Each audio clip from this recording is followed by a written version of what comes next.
Hi. My 3 friends, maybe, that are watching this right now, hi. It's really good to have you back.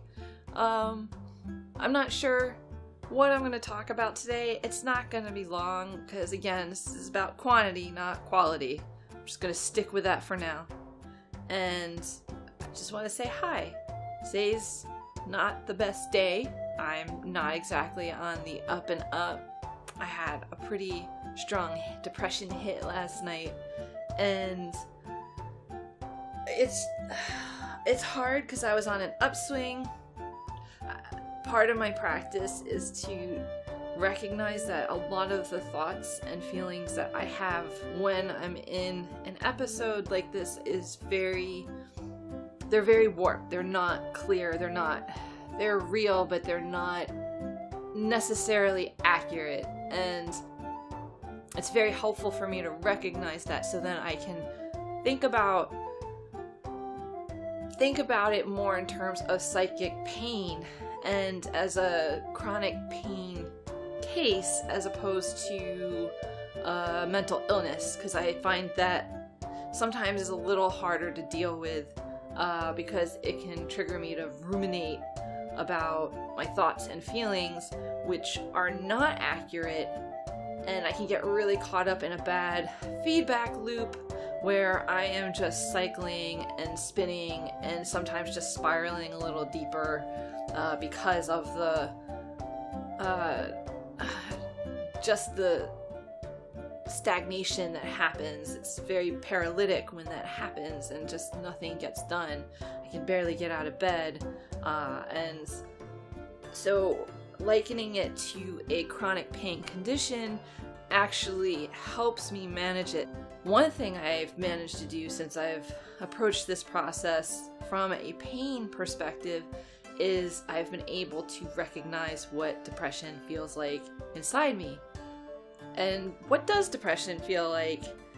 For me, it feels like a crushing pain. It's very close to my adrenal glands and it's very close to my stomach. I get pretty disconnected from my appetite. It's hard to eat, especially because my stomach gets activated in a way it just doesn't feel good. I just don't feel like eating. I'm just not hungry. Like, pain can really be like a big time appetite killer, you know? It's not like we go to like a restaurant and then we smash ourselves with hammers and then eat. I have very limited research on that. You know, I haven't actually gone out and tested that hypothesis or that assertion, but I'm just making a safe bet that pain does not exactly make you feel like eating. It helps to make some of my condition acceptable and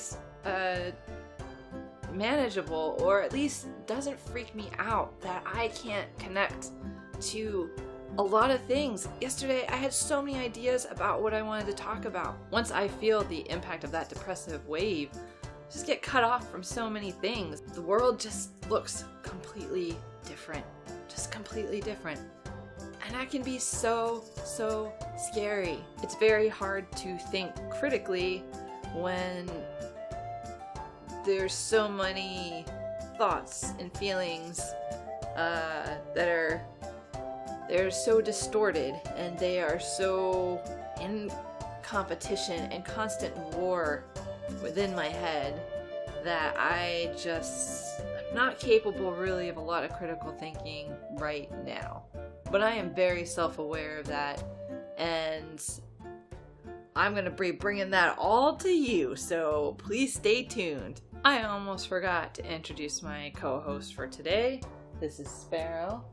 Sparrow, do you have anything you know? Right. I will be making more videos about this, especially once this past wave just lightens up. But I'm working on it, so I am optimistic that those videos will start production pretty soon.